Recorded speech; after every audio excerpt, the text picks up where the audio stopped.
It's been 75 years since Israel gained independence, a milestone that took place on the 26th of April back in 1948. Now this year, Independence Day was marked with the flying of the nation's flag along the streets, on windows and on vehicles, at air shows and gatherings at memorial parks. But amidst the jubilation, the celebrations come at a time when Israel is facing a test of its democracy.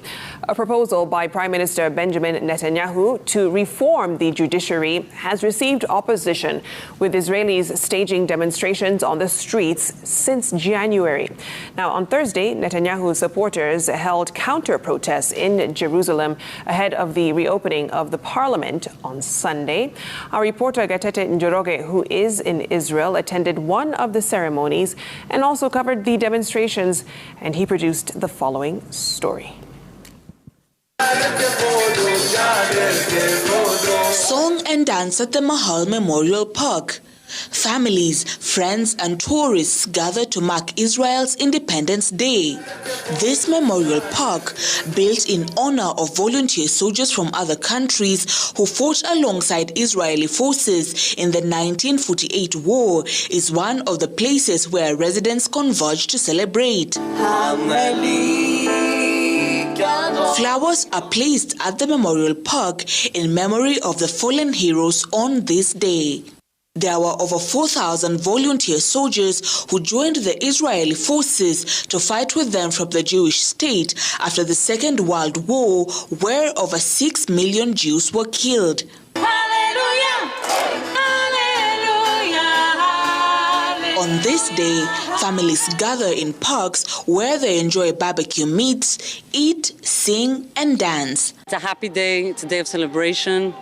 It's a day that any division in the country disappears. We all just hang out, listen to some music and enjoy ourselves, because it's the one day that those things don't become relevant. We feel we are blessed. We are a thriving country, leading in many areas. And we're also blessed by many Christians in the world who love us and come here, support us at home and in Israel. A group of 17 Kenyan teachers who were touring Israel courtesy of the Golden Chalk program joined other tourists from Norway in celebrating with the locals. The ceremony, organized by a local tour company, also reflected on Kenya-Israel relations. In 1976, an Air France airplane was hijacked to Entebbe in Uganda. In Kenya allowed our military to fly over Kenya's soil, to free our people, to give us later refueling, hospitals. But apart from the song and dance, the day is marked by a military show of might where Air Force planes stage an air show displaying their ability to protect the state of Israel from enemy invasion.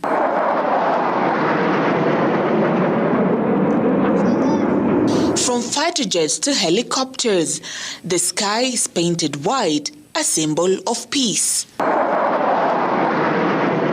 However, the day is marked at a time when Israel is grappling with mass protests across the country. The proposed judicial reforms by Prime Minister Benjamin Netanyahu's coalition has received opposition from different quarters, with claims that its intended purpose is to claw back on the gains made by having a strong judiciary, which has kept the government in check, including trying Netanyahu for corruption. Since January, the country has witnessed mass protests across major cities. The proposal by the far right is to make it possible for a simple majority in Israel's parliament to overrule court decisions. They also want the government to have a say on who becomes a judge, including at the highest level of the Supreme Court, by increasing its representation on the committee which appoints them. In the proposals, ministers would not be required to obey advice of their legal advisors guided by the Attorney General, which they currently have to by law. A proposal removing the power of the Attorney General to pronounce a sitting Prime Minister as unfit for office has already been passed by Parliament. Following the protests, Netanyahu postponed a key legislation for at least a month to allow room for negotiations with the opposition. But even as the negotiations continue, a group supporting the proposed reforms held a million-man march on Thursday evening in support of Prime Minister Netanyahu's proposal, arguing that the judiciary was hindering the government's legislative agenda. Our parliament has 120 members. We make laws. And at the end, after we make laws, the Supreme Court, that was not elected by the people, turnovers the laws and make believes that it's they're ruling the country. 15 judges decide things for the whole government. It's not normal in any country. I don't know any country that judges, unless it's a dictatorship or something like that, that the judges have the last word in the country. For now, all eyes are set on Israel's parliament, the Knesset, which resumes sitting on Sunday.